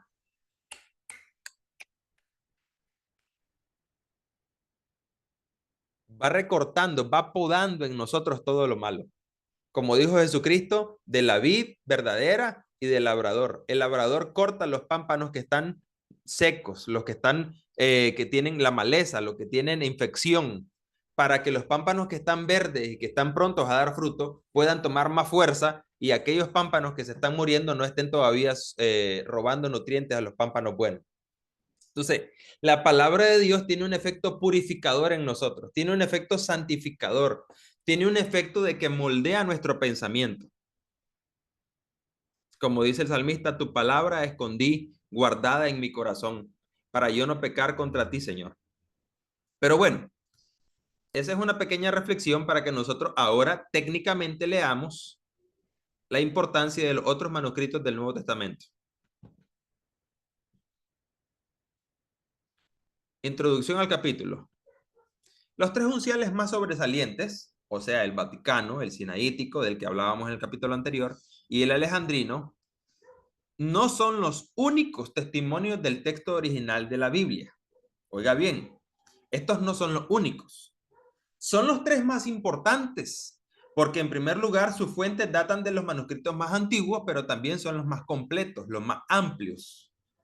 Pero a ellos, a estos tres, les siguen en orden de importancia el Códice Efraemi, del que hablábamos en el capítulo anterior, y el Códice de Beza. Estos son codificados o son reconocidos técnicamente como el manuscrito o el Códice C y el Códice D, además de otros que se mencionan más adelante. Hablemos un poco del Códice de Efraemi. Este códice es de las clases de los palimpsestos, es decir, raspado de nuevo. Se le llama así porque se trata de texto bíblico cuya tinta se raspó para escribir encima otro texto que no es bíblico. Mire qué interesante. Uno se pregunta por qué alguien haría algo así, pero la única explicación que se tiene es que los materiales para escribir eran demasiado escasos y por esa razón, en el caso del Códice de Efraemi, alguien tomó un manuscrito del Antiguo y del Nuevo Testamento, al cual se le habían perdido muchas de sus hojas, raspó la tinta del texto original y escribió 38 sermones de Efraemi de Siria. Este códice ha estado en París desde el año 1500. Pero no fue sino a partir del año 1840 que Tischendorf, a la edad de 25 años, empezó a descifrar el texto subyacente. O sea, ese texto que estaba ahí raspado, Tischendorf lo logró descifrar, logrando publicar la parte que corresponde al Nuevo Testamento en 1843 y del Antiguo Testamento en 1845. Qué gran labor, ¿no? Porque tuvo que, a ver, dijimos que estos textos raspados significa que en textos donde estaba un texto del Antiguo Testamento o del Nuevo Testamento, alguien, como ya estaba incompleto, dijo, bueno, a ver, este material hay que reutilizarlo para poder volver a escribir. Es como cuando a veces quizás, por ejemplo, yo tengo una impresora en casa y quiero imprimir algo que no tiene una gran importancia. Puedo tomar una hoja. Bueno, en este caso lo que yo hago es tomar una hoja que tal vez ya no voy a ocupar, que está impresa solo en una cara del papel, y tomo la otra cara y puedo reutilizar ese papel. Al final, probablemente lo que dice una cara no tiene nada que ver con lo que dice la otra. Pero en este caso que estamos mencionando aquí, era completamente distinto porque la tinta de uno se tenía que raspar para que pudiera escribirse o sobreescribirse sobre el mismo material. Y la tarea de Tischendorf fue lograr descifrar el texto que había sido raspado, el texto subyacente. ¡Qué gran labor! El códice carece de gran parte del Antiguo Testamento. También están ausentes Segunda Tesalonicense y Segunda de Juan del Nuevo Testamento. Es un códice del siglo V. Es muy importante, pero no está a la altura de las normas de los unciales del siglo IV, obviamente, porque el siglo IV son más de 100 años, son 100 años de mayor antigüedad y mayor fidelidad. El códice Besa, del cual hablábamos en el video, se ubica actualmente en la biblioteca de la Universidad de Cambridge y fue donado a esta biblioteca por el reformador protestante Teodoro Besa en 1851. ¿Qué contiene el códice Besa? Contiene los 4 evangelios, el libro de Hechos y un fragmento de Tercera de Juan en latín. Si está en latín, quiere decir que deviene de la Vulgata Latina, que fue una versión que se compuso por San Jerónimo en el siglo IV-V de nuestra era. Se compone de 406 hojas de vitela y está encuadernado en 2 volúmenes. Es un manuscrito bilingüe, con el texto griego en una columna a la izquierda y el texto en latín en una columna a la derecha. Fue el códice en el cual se basó Casiodoro de Reina para hacer su traducción al idioma español. Como explicaba el hermano Carlos, que no tenían a la disposición todavía el texto que produjo Tischendorf, obviamente porque él fue posterior, pero ellos tenían ese códice de Besa. Entre sus características se destaca el hecho de que se aparta muchas veces del texto establecido. En Lucas 9:55, por ejemplo, añade diciendo, vosotros no sabéis de qué espíritu sois. En Lucas 23:53 dice que José de Arimatea puso sobre el sepulcro de Jesús una piedra que 20 hombres apenas podían rodar. En Hechos 12:10 relata que Pedro y el ángel descendieron los 7 escalones. En Hechos 19:9 añade la expresión de la 5ª a la 10ª hora. En Hechos 28:31 añade que ese es Jesús, el Hijo de Dios, mediante el cual todo el mundo será juzgado. Todas estas variantes o variaciones son fáciles de detectar y no por ello se le debe desechar como testimonio de los escritos anteriores en los cuales se basó. Data alrededor del siglo V. Otros códices importantes. Bueno, ya esto es cuando usted se mete a un estudio más profundo de este tema de la formación de la Biblia. Usted va a notar estos. Cuando uno tiene, por ejemplo, un texto... por ejemplo, si usted compra un Nuevo Testamento griego, el Nestlé Aland, que es producido por la Sociedad Bíblica, ese texto griego es como... Recuerdo que la hermana Roxana, esposa de nuestro hermano Carlos Volante, le enseñó a mi esposa, mientras vivíamos en Costa Rica en 2018, el arte del quilting. El quilting, por si alguien no conoce esta arte, se trata de tomar retazos de tela que usted ya no ocupa, alguna pieza de tela que ya no ocupa, que ya no le es útil, que por sí sola ya no tiene sentido, pero usted lo toma y lo pone junto con otra y junto con otra y junto con otro pedazo de tela que por sí solos son inservibles y lo une, usted puede hacer una frazada, puede hacer una sábana, puede hacer una ropa de cama para su cama, una mudada, puede hacer maravillas. Por eso se llama el arte del quilting, porque es un arte poder tomar, o como una expresión popular dice, hacer de tripas corazón. Entonces, el texto del Nuevo Testamento griego, de Nestlé Aland, es una obra de quilting.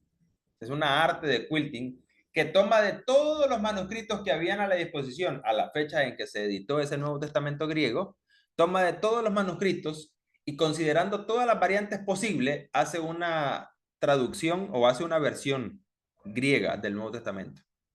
El Nestlé Aland.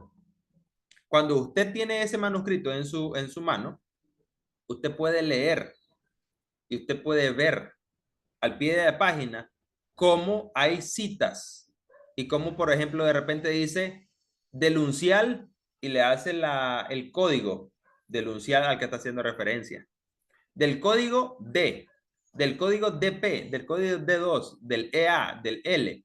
Y son todos estos manuscritos o estos códices que nosotros tenemos. Recordemos que la palabra códice significa un manuscrito que ya está escrito, que ya está editado en forma de libro, como aprendíamos en la primera sesión.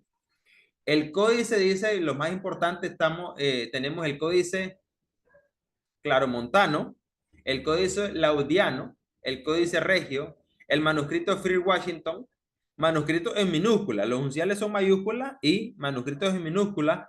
Los minúsculos son el minúsculo 1 y 2, el minúsculo 13, el 33, el 61, el 565, el 1739. Estos solo son los más importantes. Recordemos que acabamos de mencionar hace unos minutos que hay 5.800 manuscritos del Nuevo Testamento. Los leccionarios. Se trata de pasajes selectos de la Escritura para ser leídos en servicios públicos de adoración, resultando en manuscritos especialmente arreglados en secciones para este propósito. Se ha enumerado más de 2.200 leccionarios. O sea, como sermones. Como pequeños sermones. Por ejemplo, bueno, yo ya casi no utilizo bosquejos impresos, pero hasta hace unos años los predicadores teníamos la costumbre, cuando nos parábamos en el púlpito a predicar, teníamos la costumbre de tener nuestro bosquejo impreso. Bueno, yo ahora utilizo mi tableta, yo tengo mi sermón, mi bosquejo, bien dicho, y entonces yo estoy leyendo de la tableta. Pero cuando no existían los dispositivos electrónicos, entonces la costumbre era tener un bosquejo escrito. Se han hecho reconstrucciones de los textos del Nuevo Testamento, no a partir del texto mismo de la Biblia, sino de citas que escritores o predicadores usaron de la Biblia. Por ejemplo, después de la era de los apóstoles, surgió lo que se conoce históricamente como la era de los padres de la iglesia. Estos padres de la iglesia, que fueron muchos de ellos sucesores de los apóstoles, históricamente hablando, en la iglesia, en la historia de la iglesia, porque algunos de ellos tuvieron un contacto cercano y directo con los apóstoles. Ireneo de León, Papías, Crisóstomo, Juan Crisóstomo, y así sucesivamente los apóstoles tuvieron discípulos, y esos discípulos de los apóstoles también tuvieron discípulos, y entonces por unos 2-3 siglos, estos hombres fueron conocidos como los padres de la iglesia. Y estos padres de la iglesia, al igual que el apóstol Pablo le escribía a la iglesia en Corintio, a la iglesia en Éfeso, a la iglesia en Tesalónica, y así, estos padres de la iglesia también le escribían a las iglesias, a las comunidades de fe. Y en muchas ocasiones, la mayoría de lo que ellos escribían a las iglesias era su propio criterio o sus propios consejos, pero a veces también ellos, así como Pablo citaba el Antiguo Testamento, así estos padres de la iglesia citaban al apóstol Pablo o al apóstol Pedro y tomaban citas textuales de los escritos que ellos tenían originales de los apóstoles. Entonces, mucha de la reconstrucción o algunos de estos manuscritos no son directamente manuscritos de los escritos de Pablo, sino manuscritos que fueron reconstrucciones de las citas de Clemente de Alejandría, de otro padre de la iglesia, de Ireneo de León, y así. Esa fue una obra de quilting, porque tomando de retazos pudieron formar un texto, pudieron formar, por ejemplo, Primera a los Corintios, y por eso es que nosotros tenemos algunos de esos manuscritos, los libros no están completos, sino que dice, bueno, en este manuscrito tal tenemos el texto del Evangelio de Juan, del capítulo 2 al capítulo 10, por ejemplo. En este otro manuscrito tenemos el texto del libro de los Hechos, del capítulo tal, versículo tal, al capítulo tal, versículo tal, porque son retazos. Por eso es que tenemos 5.800 manuscritos, porque algunos de ellos no son textos completos. Pero lo importante y lo más bonito de todo este proceso es, cuando venimos y los tomamos todos, podemos notar que aunque hay diferencias entre ellos, cuando hacemos de todo ello un solo texto, como Nestlé Aland en el Nuevo Testamento griego, podemos tener una obra completa y muy fidedigna, en la que podemos confiar. ¿Por qué? Porque incluso entre más descubrimientos de manuscritos se ha hecho, con los descubrimientos arqueológicos y como la tecnología avanza también, la forma, no solo descubrir nuevos manuscritos, sino la forma de reconstruir manuscritos también avanza. Cuando nosotros vamos, y por ejemplo, supongamos hasta ahora, los manuscritos más antiguos que tenemos datan del siglo IV. Pero supongamos por ahí que de pronto encontramos un manuscrito que date del siglo II. Casi imposible, pero supongamos que ocurre. Lo más bonito, ¿saben qué es? Confiábamos en el manuscrito del siglo IV porque era el más antiguo. Y lo que decía estaba lo más apegado al texto original. Luego venimos y encontramos un manuscrito que date del siglo II. Resulta que dice lo mismo que dicen los manuscritos del siglo IV. Porque eso fue lo que pasó cuando se descubrieron los rollos del Mar Muerto. Eran textos más antiguos que los más antiguos con los que se contaba a esa fecha, y cuando se le hizo una comparación, por ejemplo, del libro del profeta Isaías, resulta que el texto que teníamos, que no era tan antiguo como los rollos del Mar Muerto, era fidedigno. Hubo variantes, pero fueron muy mínimas. No cambió la esencia del libro. Así ocurre con toda esta gran variedad. Y estudiar este tema de la variedad de manuscritos, lo que nos tiene que dar a nosotros, más que despertarnos la curiosidad, más que cuestionarnos la fidelidad o la veracidad de la Biblia, nos tiene que motivar a pensar que si esto es tan complejo como el universo mismo, tiene que haber un autor divino detrás de todo este proceso. Tiene que haber alguien que esté impulsando todo esto. Y no conozco a alguien mejor para hacer eso que el Espíritu Santo.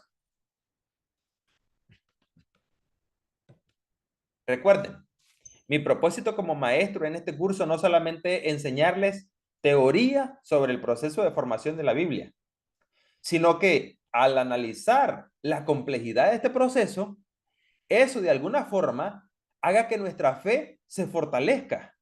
Porque al considerar la gran complejidad que este proceso significa, yo digo, hombre, no tengo otra conclusión más que reconocer que tiene que estar Dios detrás de todo esto para que esto sea posible.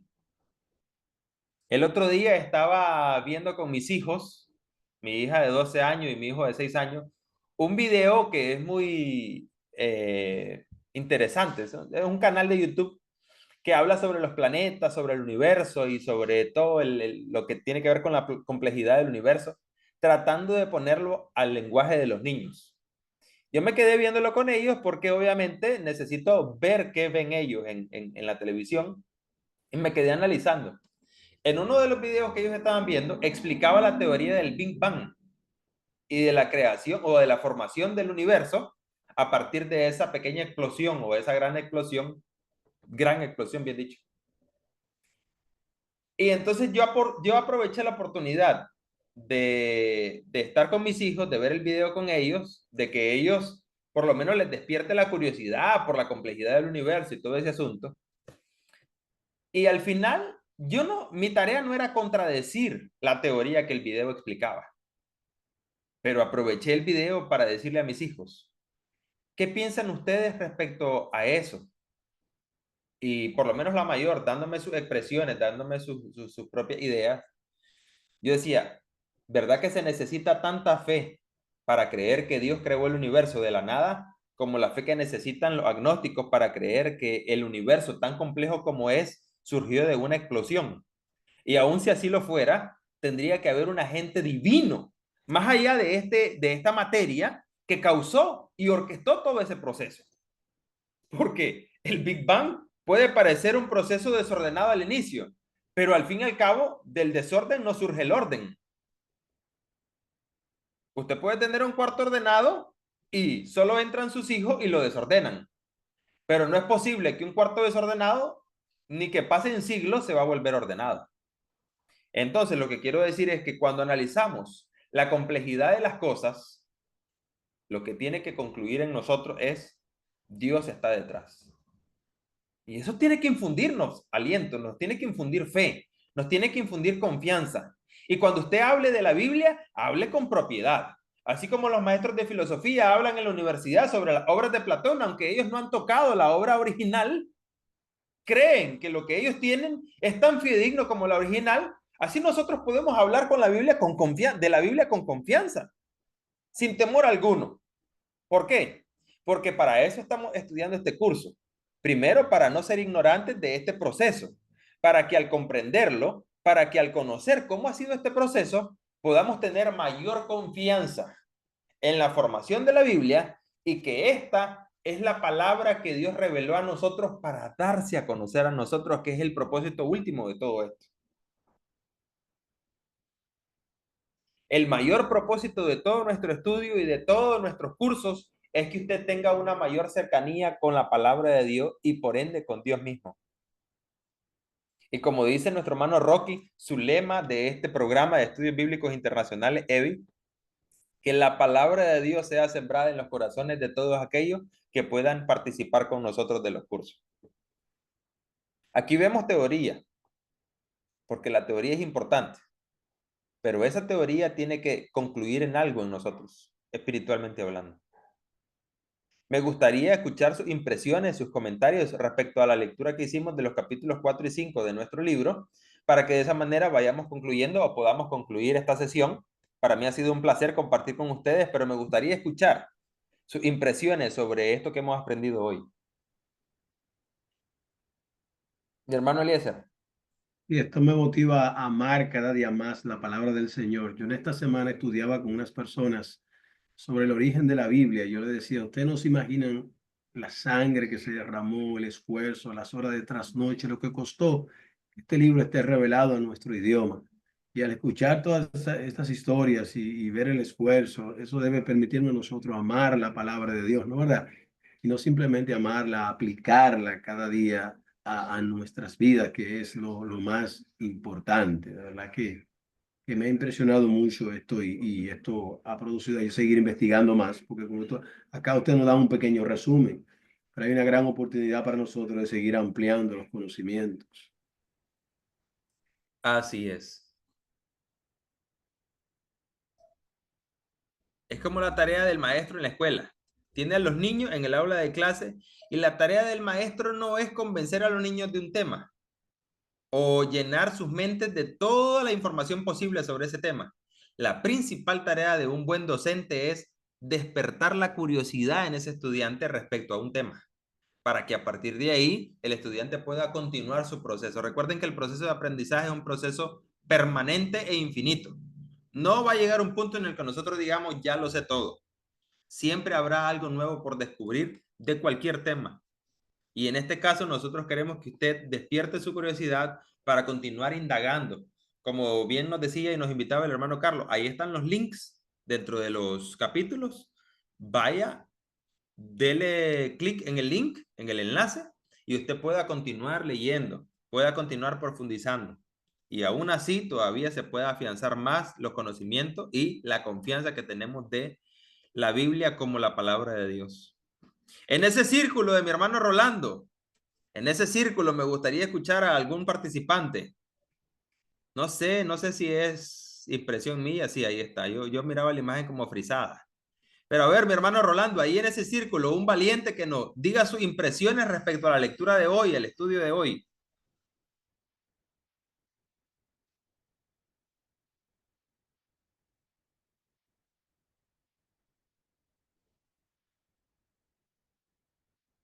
Parece como que el internet, bueno, recordemos que los hermanos están en Cuba. Yo lo escucho bien, yo lo escucho bien. ¿Usted escucha al hermano Rolando? Francisco está hablando. Ah.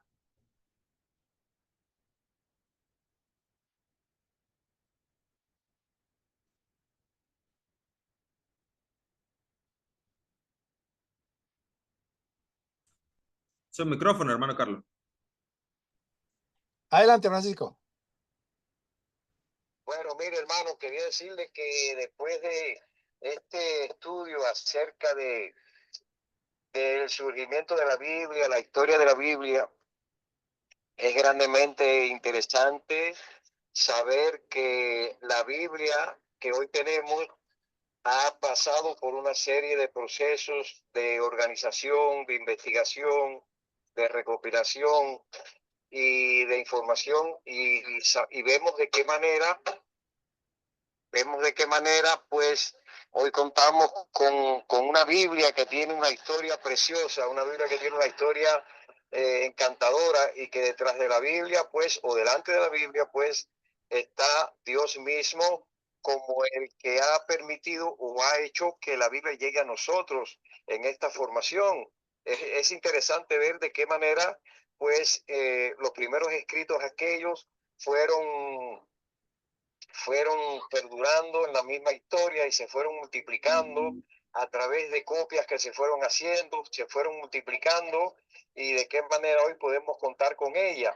Es también interesante poder saber que la Biblia, como la palabra de Dios, es muy importante para la formación espiritual de todos aquellos que vienen a Dios con sinceridad, que en ella vamos a encontrar todos los aspectos suficientes que nos hablan acerca de la salvación, de todo el programa que tiene Dios establecido para la redención de la humanidad.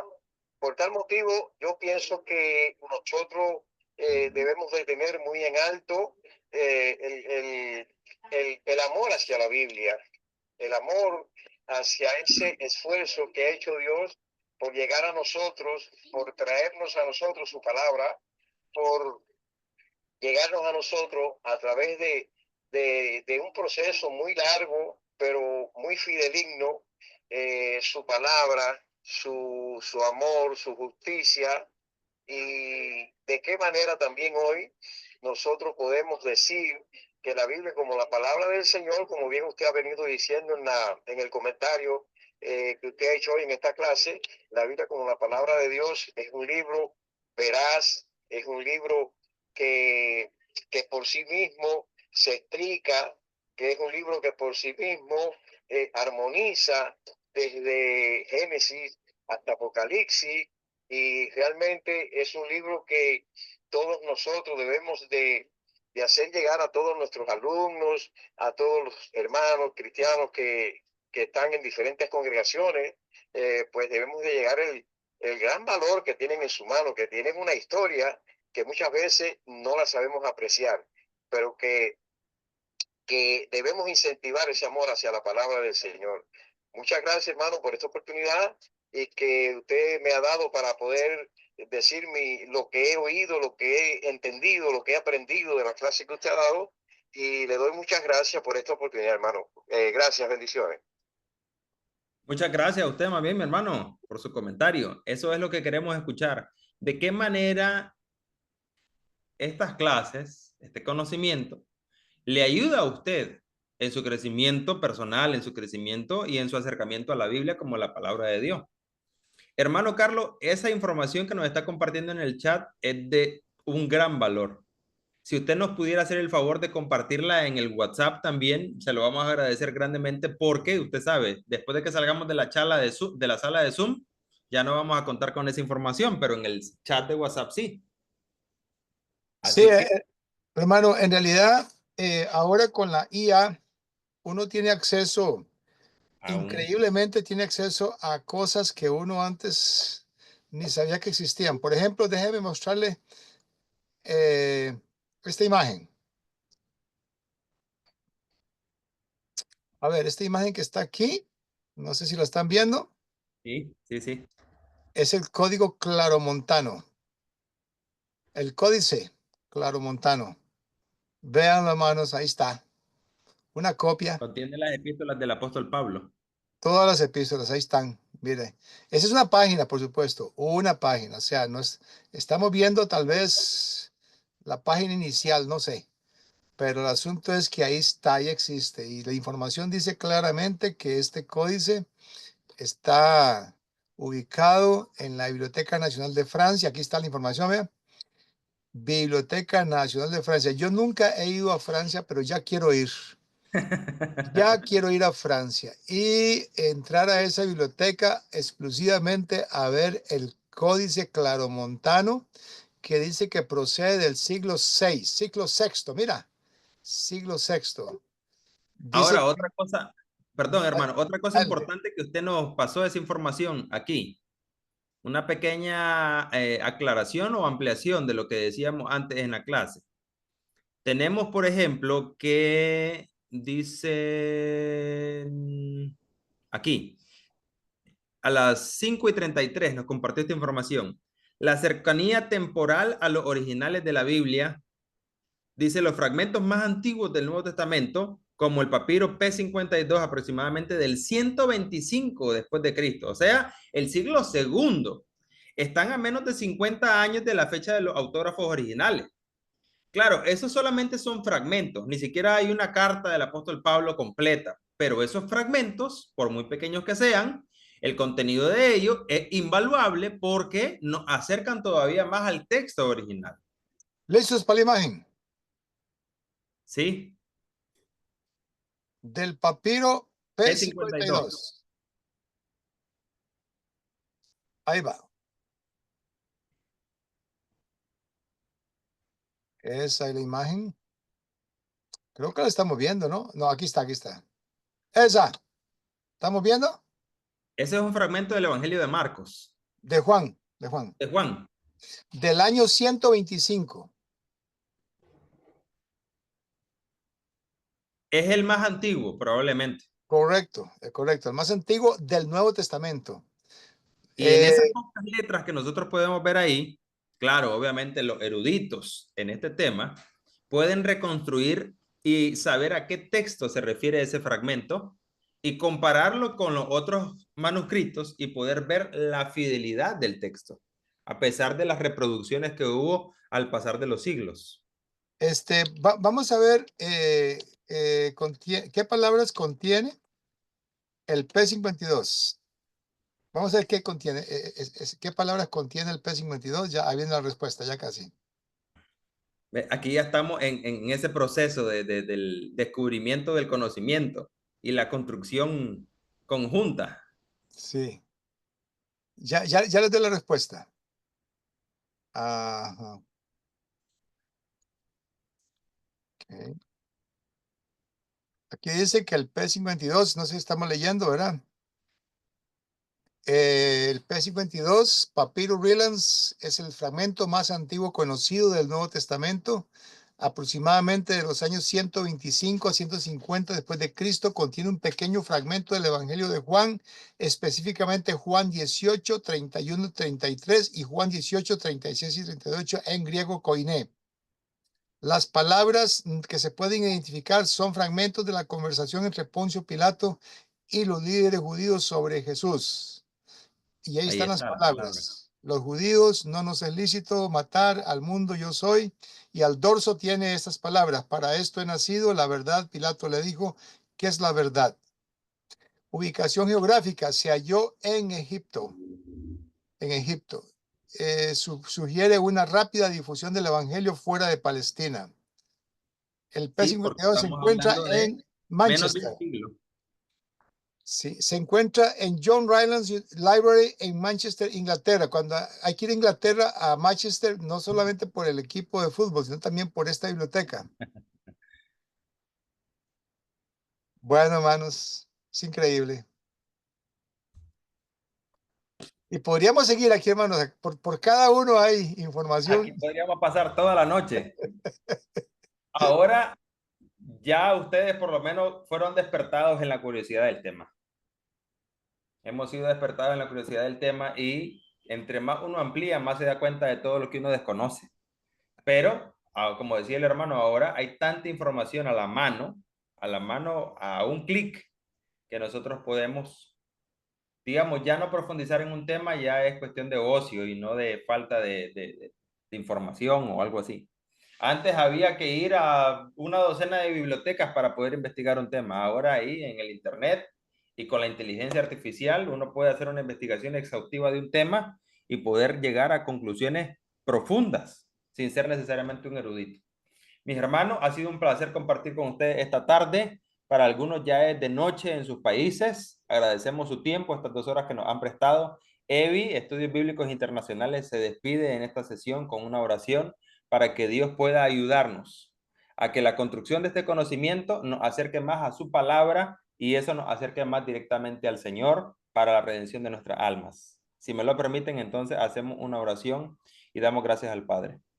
Señor, en el nombre de Jesús, llegamos hasta tu presencia, Padre, agradeciendo en primer lugar la vida que nos das, la vida que nos presta, Señor, el aliento y la oportunidad, Señor, de estudiar este tema que nos permite ampliar nuestro conocimiento, nos permite, Señor, despertar nuestra curiosidad y darnos cuenta sobre la gran complejidad que ha tenido y significado el proceso de formación de lo que nosotros llamamos Biblia, en la cual contamos con la revelación que tú has dejado a nosotros para darte a conocer a nosotros.